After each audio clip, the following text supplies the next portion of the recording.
Hey YouTube, it's the Cousin Dan. I am on a road trip in Tennessee for business and I have detected some problems with my car. So it started sputtering, I lost some power, my check engine light is on, and my cruise control light is flashing.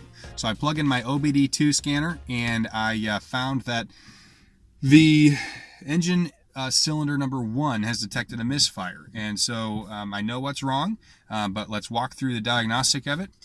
So I have the car off right now. If I start it up, you can see that the camera is shaking quite a bit. It's stuck to my windshield, so that's kind of an indicator for you as to how much this is sputtering. It's definitely a problem. So let's shut off the car and take a look under the hood. On this Boxer 4-cylinder, cylinder number 1 is right over here. So what I did is I took the wires out, disconnected all this stuff, and to get access, I took the wires off and I have pulled the spark plug and replaced it. I replaced all 4 spark plugs, but for reference, this is what number 1 looked like. You can see a massive gap, much more than there should be. Cylinder number 4 was also pretty bad, almost worse. And then for reference, this is what the other cylinders look like. So they're a lot more within functional range, but still looking pretty bad. After replacing those spark plugs on cylinders 1, 2, 3, and 4, I ended up having the same problem. So why would I have the same problem after replacing the spark plugs? To make it stranger, it wasn't right away that it came back. So I had it worked just fine when I replaced the plugs. I thought I solved the problem, and then the sputter came back. So let's dig in again and see what we find.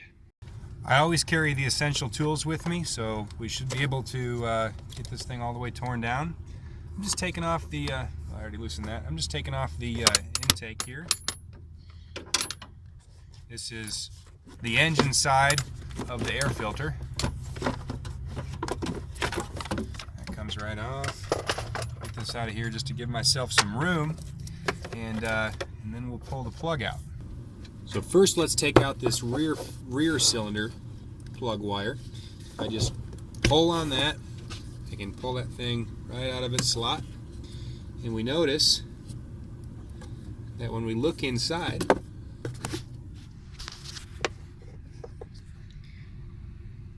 that metallic connector is in the right place. It is in the proper location. Now let's pull off cylinder number 1 and take a look at it. Came out a lot easier. We cannot see the metallic connector, which means it's still down in there and it's still attached to the spark plug. That's a problem. I'm just going to reach in here with a needle nose pliers and grab that thing. If I can get it.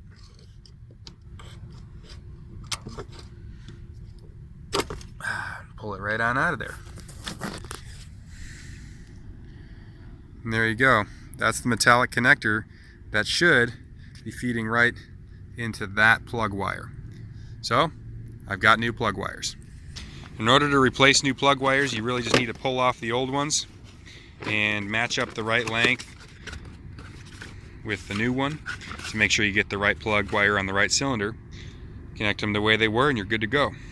Take them out of these brackets here, make it easier to disconnect. One side connects to the coil like that, and the other side goes to the cylinder. I've laid out all the new plug wires. The 2 long ones are the same length, and then comes that one, and then that's the shortest one. So I take the old wires and I'm going to lay them out and match them up in order of longest to shortest, remembering which cylinder they came from, and then replace them accordingly. This is the new replacement for cylinder number 1, the one that was giving me the problems. So it's important to remember which part of the coil, which side of the coil goes to which cylinder.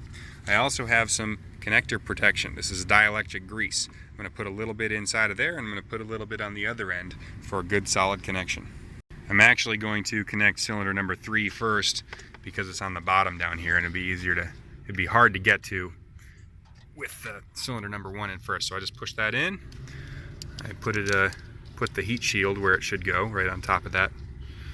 And then I should take this thing right on around, down towards cylinder number 3, and line these guys up into the brackets. Make sure you get your heat shielding in place. There we go. Now I'll just plug that in cylinder number 3, but first I'm going to start with number 1.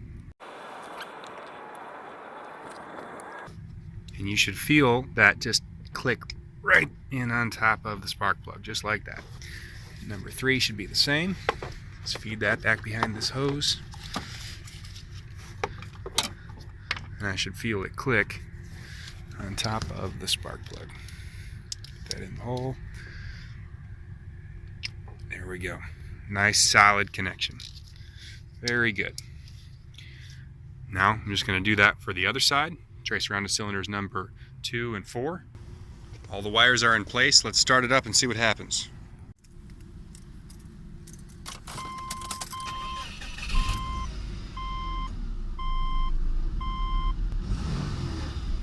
Now the engine light's still on, but I can address that through my OBD, but that fixed the problem. Well, that's it, folks. Thanks for watching. Got a nice running engine here. That's what you do if you need to change your spark plug wires on the fly, and that's one way to detect a sputter, or that's one thing that could be wrong when your engine is sputtering and missing on a certain cylinder. Thanks for watching. Don't forget to subscribe to The Cousin Dan.